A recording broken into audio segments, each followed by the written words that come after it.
5 cerita hantu dari Thailand. Thailand dikenal sebagai negara penuh senyum. Memang, warganya murah senyum dan ramah, serta budayanya beragam dan khas.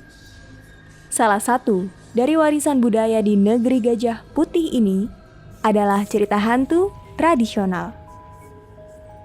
Cerita-cerita ini banyak dipopulerkan lewat film hantu yang terkenal tak hanya di negaranya sendiri, tapi juga di seluruh Asia. Berikut 5 cerita hantu tradisional asal Thailand.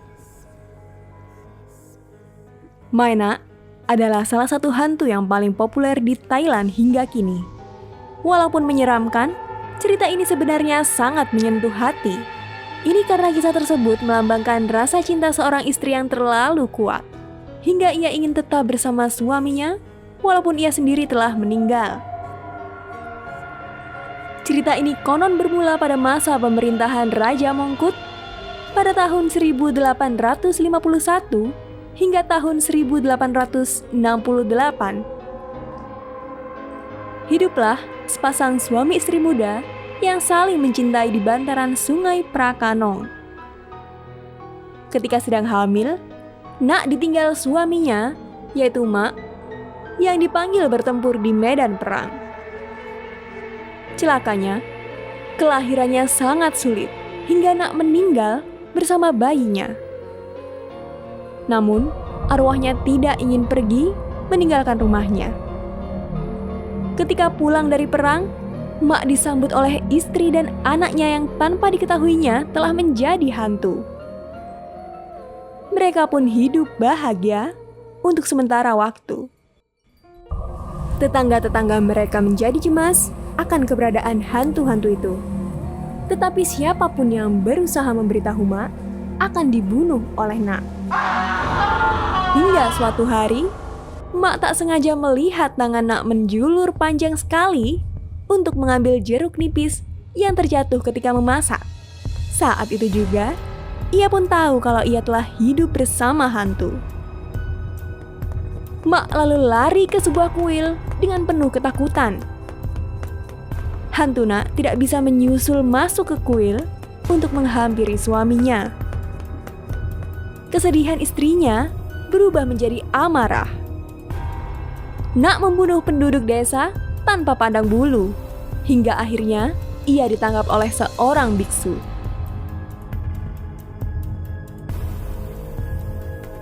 Setelah berhasil melarikan diri, ia ditangkap terakhir kalinya dan dikurung dalam sabuk yang hingga sekarang masih disimpan oleh keluarga kerajaan Thailand.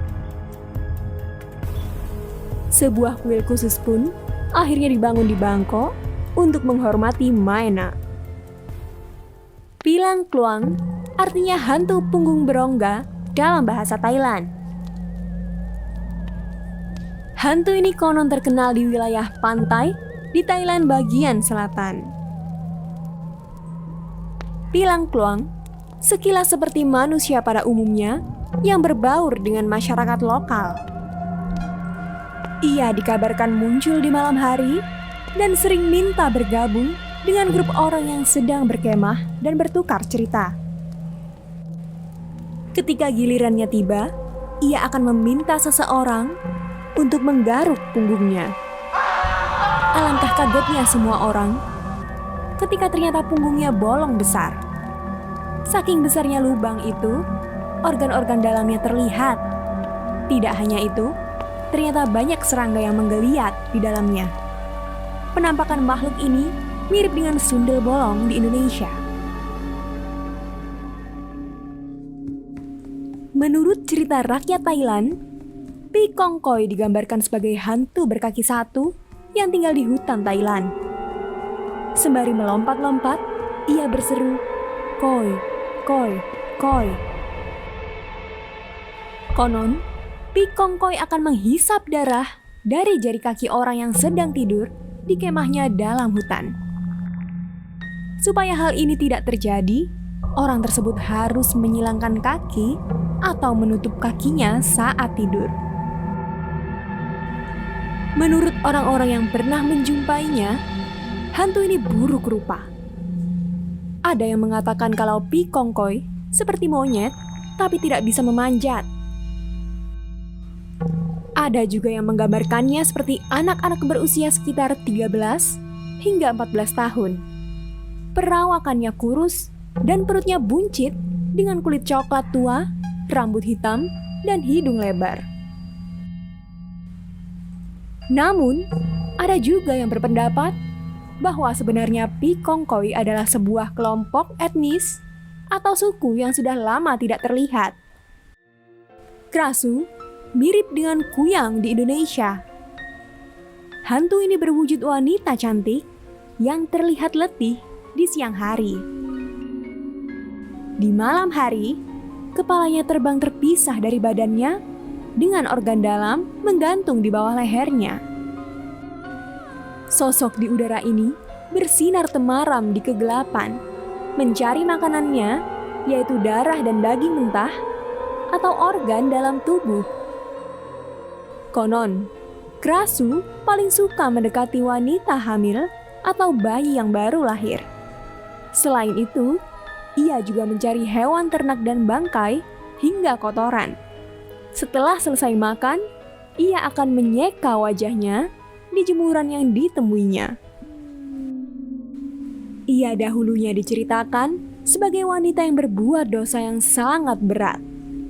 Ketika terlahir kembali, ia menjadi makhluk yang terkutuk, selalu merasa haus dan lapar, tapi hanya bisa makan makanan yang busuk dan kotor. Di Thailand, ungkapan untuk orang yang makan terlalu cepat atau terlalu banyak adalah makan seperti Krasu atau rakus seperti Krasu. Pipret dikenal juga sebagai hantu lapar.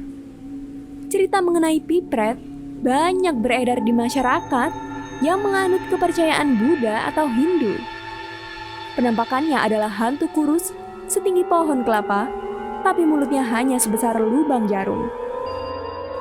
Dahulunya, Pipret adalah orang yang banyak berbuat dosa dengan berkata kasar, berbohong, serta suka menyakiti orang lain. Ketika terlahir kembali, ia dihukum dengan rasa lapar yang menjadi-jadi, tapi tidak bisa makan karena mulutnya kecil. Ia menghabiskan hari-harinya dengan memohon pengampunan. Konon, masyarakat setempat mengetahui kehadiran Pipret dari teriakan penyesalannya. Suaranya digambarkan seperti tiupan angin yang menyapu pepohonan. Ada festival tahunan di Thailand bagian selatan untuk memperingati Pipret. Di Thailand, ungkapan untuk orang yang sangat tinggi atau sangat kurus adalah setinggi Pipret atau sekurus Pipret. Nah, sekarang Kak Rizka mau kasih pertanyaan dari cerita mistis yang telah disampaikan tadi. Hantu yang terlampau setia kepada orang yang disayanginya adalah hantu yang mirip dengan hantu yang ada di Indonesia adalah Pipret memberikan pelajaran kepada kita untuk Oke, kalau kamu menyimak ceritanya dengan baik, pasti bisa dong jawab ketiga pertanyaannya. Tulis jawabanmu di kolom komentar ya. Buat yang mau tahu jawaban dan pembahasan lengkapnya, bisa langsung cek latihan soal bahasa Indonesia, topik teks non-fiksi, tentunya di kejarcita.id. Ayo, download aplikasi Kejar Cita di Play Store sekarang juga. Kejar Cita, kejar ilmu, raih cita.